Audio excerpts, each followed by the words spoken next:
એક બાજુ વાયનાડમાં કુદરતનો પ્રકોપ તો બીજી બાજુ ગુજરાત પર કુદરતનું હેત દેખાઈ રહ્યું છે।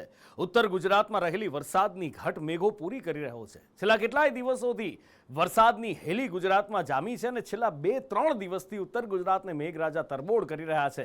પાટણ શહેર અને તેની આસપાસના વિસ્તારોમાં મેઘો એવો ઓળઘોળ થયો કે પાણી કરી નાખ્યું, તો એની સાથે સાથે કચ્છમાં અને બનાસકાંઠામાં પણ હેત વરસાવ્યું। નદીઓમાં નવા નીરની આવક થઈ। કચ્છ ઉત્તરમાં મેઘાની મહેરબાની, પાટણ પાણી। ઉત્તર ગુજરાતમાં મેઘરાજા વરસાદની ઘટ પૂરી કરવા છેલ્લા 2 દિવસથી અવિરત વરસી રહ્યા છે અને પાટણ જિલ્લો પાણી થયો છે। પાટણ શહેરમાં ધોધમાર વરસાદ પડતા શહેરના નીચાણવાળા વિસ્તારોમાં પાણી ભરાયા। શહેરનો સુભાષ ચોક, મોતીસા વિસ્તાર પાણી થયો। પાટણ શહેરમાં વહેલી સવારથી જે રીતે મેઘરાજા મન મૂકીને વરસી રહ્યા છે, પાટણ શહેરમાં 1.5 ઇંચથી વધુ વરસાદ વરસ્યો છે અને વરસાદ વરસવાની સાથે જે નીચાણવાળા વિસ્તારો છે ત્યાં આગળ પાણી ભરાઈ ગયા છે અને અહીંથી પસાર થતા જે વાહન ચાલકો છે તેઓને પારાવાર મુશ્કેલીનો સામનો કરવાનો વારો આવે છે। અહીંથી જે પસાર થતી ગાડીના દ્રશ્યો જોઈ શકાય છે કે ગાડી પણ અહીંયા ફસાયેલી છે અને લોકો તેને ધક્કા મારી રહ્યા છે। એટલે કહી શકાય કે 1.5 ઇંચ વરસાદની અંદર સમગ્ર પાટણ શહેરના જે નીચાણવાળા વિસ્તારો છે ત્યાં આગળ પાણી ભરાવાની સમસ્યાઓને લઈને લોકોને પારાવાર મુશ્કેલીનો સામનો કરવાનો વારો આવે છે। પાટણના પદ્મનાથથી 5 ગામને જોડતા રસ્તા પર વરસાદી પાણીનો જમાવડો લોકો માટે મુશ્કેલીનું કારણ બન્યો। સ્થાનિકોનો આરોપ છે કે દર વર્ષે અહીંયા પાણીનો આવો જ ભરાવ થાય છે, પણ તંત્રએ કંઈ જ કર્યું નથી। છેલ્લા 10 વર્ષથી અહીંયા આ સમસ્યા એમની એમ છે અને દર સાલ અમે ચોમાસા પહેલાં નગરપાલિકામાં રજૂઆત કરીએ છીએ, એના કોર્પોરેટરના આગળ રજૂઆત કરીએ છીએ અને અરજી પણ આપીએ છીએ। કલેક્ટર સાહેબ સુધી પણ અમે અરજી આપેલી છે, છતાં પણ આ વાતનો કોઈ નિકાલ આવ્યો નથી। પદ્મનાથ વિસ્તારમાં વરસાદી પાણી સાથે કેનાલના પાણીએ લોકોની મુશ્કેલી વધારી।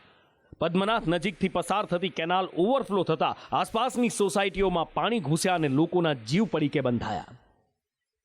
પાટણના સરસ્વતી તાલુકામાં ખાબકેલા વરસાદથી અનેક વિસ્તાર જળબંબાકાર થયા। સરસ્વતીના ગ્રામ્ય વિસ્તારને જોડતા માર્ગ પર વરસાદી પાણી ભરાઈ ગયા। રાધનપુર સિવિલ હોસ્પિટલ પાસેના વિસ્તારમાં પાણી જમા થતા લોકો મુશ્કેલીમાં મુકાયા। સિવિલ કમ્પાઉન્ડમાં પાણી ભરાતા દર્દીઓને હાલાકી ભોગવવાનો વારો આવ્યો। પાટણની સાથે બનાસકાંઠામાં પણ અવિરત વરસાદથી જળબંબાકાર થઈ ગયો। બનાસકાંઠાના ધાનેરા પંથકમાં સતત બીજા દિવસે વરસાદી માહોલ જોવા મળ્યો। ધાનેરામાં બજાર સહિત આસપાસના વિસ્તારોમાં વરસાદથી પાણી ભરાઈ ગયા। બનાસકાંઠાના લાખણીમાં ભારે વરસાદથી બજારમાં નદીઓ વહેતી દેખાઈ। લાખણીના આગથળા, તેજડા સહિતના વિસ્તારમાં ભારે વરસાદ પડતા જનજીવન ખોરવાયું। લાખણીમાં થયેલા ભારે વરસાદથી નીચાણવાળા વિસ્તારમાં આવેલી દુકાનોમાં ઘૂંટણસમા પાણી ભરાયા અને વેપારીઓને ભારે નુકસાન થયું। ભારે વરસાદના કારણે પાલનપુર અંબાજી હાઈવે પાણી થઈ ગયો। ધનિયાણા ચોકડી નજીક હાઈવે પર પાણી ભરાતા વાહન ચાલકો મુશ્કેલીમાં મુકાયા।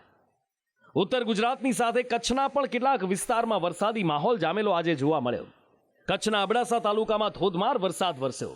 અબડાસા તાલુકાના નલિયા, કોઠારા, વરાળિયા, તેરડામાં રોડ રસ્તાઓ પર નદીઓ વહી નીકળી।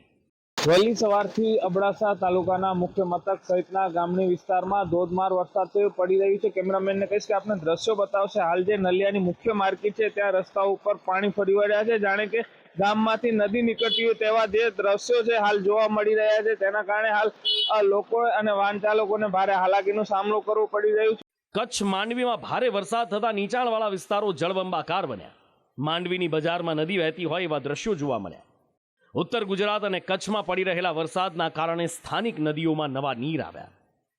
પાટણના સાતલપુરમાં આવેલી કપિલા નદીમાં નવા નીરની આવક થઈ।